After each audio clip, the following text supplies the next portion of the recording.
Welcome, Watchers of Illusion, to my Castle of Confusion. We're looking at a game today on the C64 called Rescuing Orc.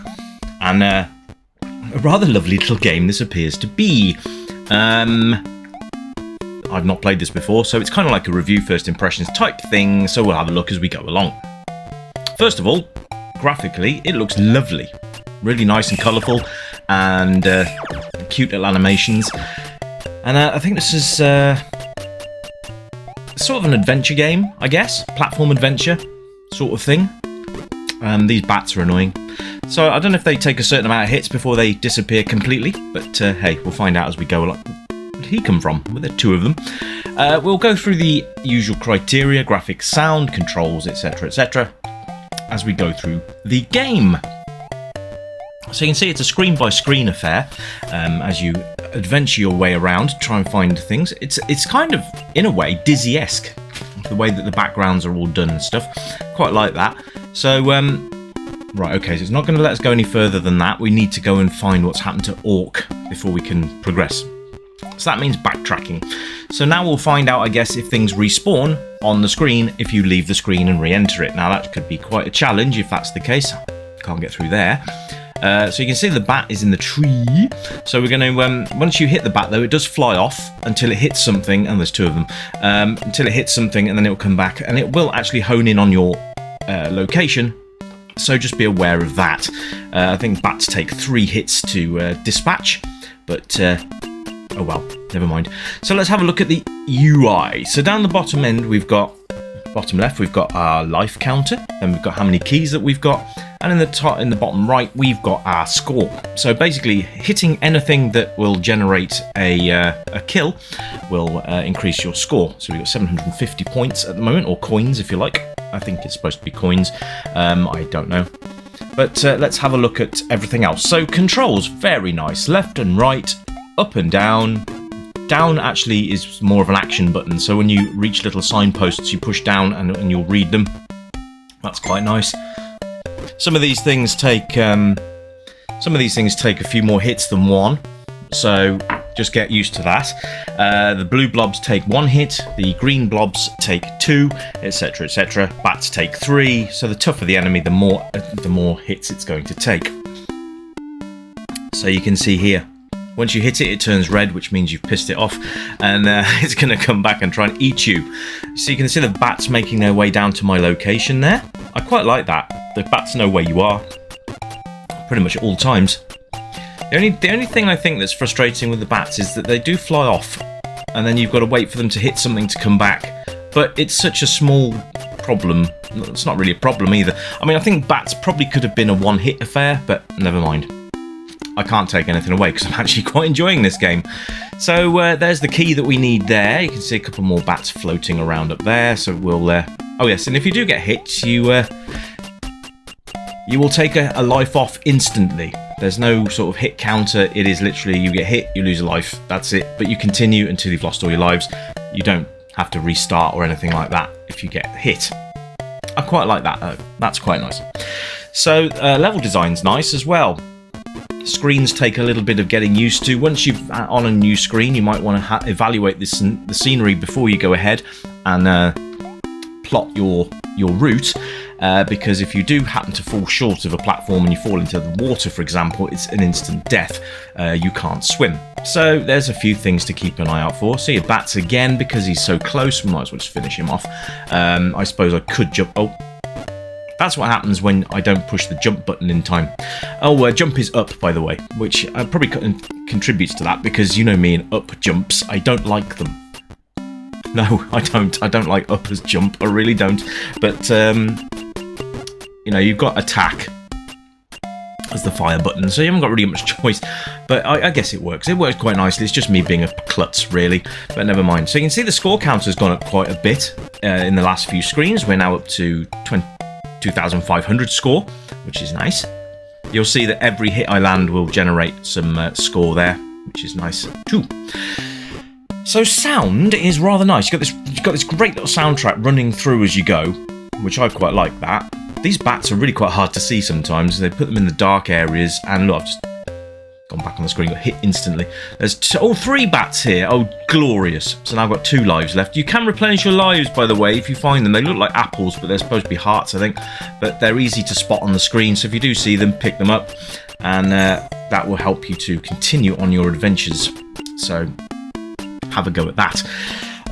All in all, this is exactly what you want in a game. It's fun, it's playable, there's lots to do, lots to explore, and I think it's going to appeal to quite a variation of gamers as well. It's going to appeal to the younger ones because of the nice cutesy graphics and animations, and trust me, it does get harder as you go. There's a life count thing there, so I'm going to try and get that. Yay. And then we're going to jump over here. You can see my life count has gone up to 5 now. So I've got 5 hit points back, essentially. Oh, and look, here we are. We are now in Orc's house. So let's go and check things out, see if we can find where he is. Okay, so he's gone to the Oracle. And that's past the area we went to start with. We can get through there now. We don't have to backtrack all the way through those caves, which is cool. But it's very well made, very well designed. I mean, and enjoying this a lot. So if you're an adventure game type person, where you need to go and find stuff and clues and items to carry on, you can see now that we've completely changed the environment.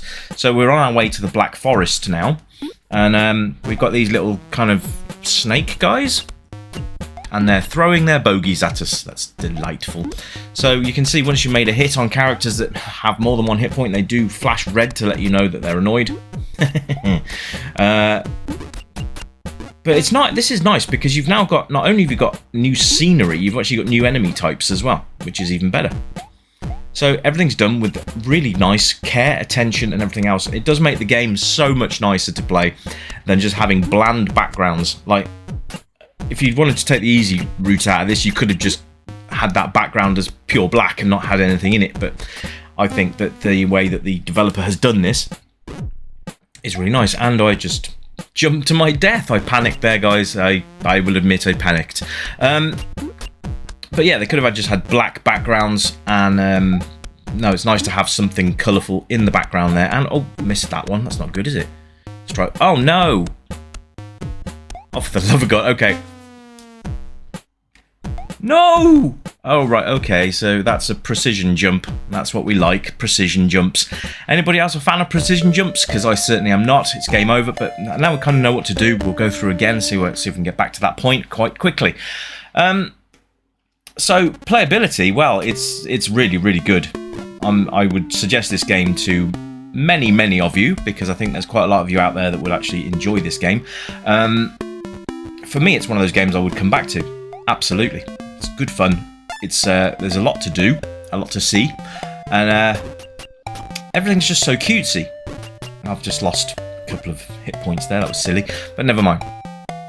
So the fact you've got to go and rescue Orc, I don't even know where he is, by the way, so that's how much of this adventure we've done. In fact, this is as far as I've got with you guys anyway. But if you like the look of the game, go and download it. It is actually free if you like to have those freebies, but you can donate anything that you like. So please go and support the developer. Just drop a couple of dollars, a couple of pounds, whatever your currency is. Just go and drop a couple of that and help to support, because it's always good to see that developers are willing to give up their time, essentially for a free game. But this deserves at least $1.99, because this, I think, probably would have been a budget title back in the day. And I loved budget titles back in the day. They were great fun. And you know, $1.99, $2.99 for a game back then was actually pretty good, which we call the budget range, because a premium title would have been $9.99 to $14.99, which doesn't sound like a lot in today's standards, but trust me, back then that was quite a lot of money. 10 quid for a game, that was quite a lot. So if you had parents that had massive pockets and they were full of cash, then you could probably get a new game every week. But not always the case. But we are now in the modern era where you can actually make up your own mind how much donations you want to give. So please give generously. I would say the same about my channel. Go and visit my Patreon and see what you can get for, I think it's like literally like three quid a month or something like that. It's not a lot, but do you know what? It keeps me going. It enables me to get some new game titles for you guys to check out. That's where all the currency goes. None of it actually goes on me. So it's to broaden the channel and make sure that we get plenty of content going down the road. So if you can, find it within yourselves to part with a couple of quid a month, just pop over to my channel, see what tiers we got available, and if you see fit to donate anything, that would be fantastic. And I will thank you in advance. Plus, you get your name in the credits. Yay, there you go. Anyway, replay. Well, of course, yes. You're going to come back to this game. It's very good. So that's one of those games that I would load up again and again, just to try and finish it. Really, I mean, completionists out there, you guys are going to lap this up. It's quite long, so that's good as well. But it's a kind of a fantasy game, so if you're into that kind of thing as well, then you are going to absolutely love this game. And, you know, for the C64, works on emulation, and it also works on real C64 hardware, so go and knock yourselves out and play the game. And if you do play this, please come back on the channel and let me know what you thought of it. Because this is going to be a high scorer for me, because it is actually good, very good, and it hits all of the right criteria, and it hits it all in the right sequences too. So we've got high scores on everything here, which is great. In fact, most of the games lately have been 10 out of 10s. I need to deliberately find some crap games to play, because everything so far has been a 10 out of 10. I do need to find some games where not that I'm going to dislike them, but they don't deserve a 10 out of 10. That sounds really harsh, but sometimes, you know, you've got to hit the rough with the smooth, and that right there is why respawns are not great when you leave the screen. Because if you fall down, you're going to lose a point. So I'm going to try and get it there, get that heart there, and back down we go. Anyway, guys, age range. Well, pretty much you could give this to anybody to have a go at. I think younger players will like the sort of cartoony graphics on it, and I think for you higher up players, it's going to appeal to you because there is a challenge to the game, and you've got to figure your way around and all that stuff. But younger players, if you like stabbing blobs with a sword, this is the game for you. Come and have a go at it and see what you think. But yes, please let me know in the comments what you think, and if you've got any future game recommendations for me, then I would love to hear from you.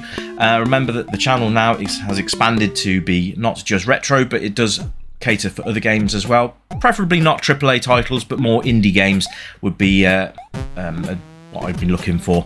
So if you've got any ideas or suggestions, let me know in the comments, or just come and say hi. I always like to see you guys on the channel, and I always respond to your questions and your comments. So please come and say hi. But if you've enjoyed this, pop along to the developer's website, pick up a copy for yourself, and go and enjoy it, and then report back my little minions of retroness. I will be back very soon with a brand new review. I hope you enjoyed this one. Thanks ever so much for subscribing. Remember to hit the little bell notification on YouTube so it'll tell you when a new review goes live. But until next time, my friends, I shall bid you farewell, and you know, you carry on gaming, and I'll catch you next time. So until then, bye for now. Bye.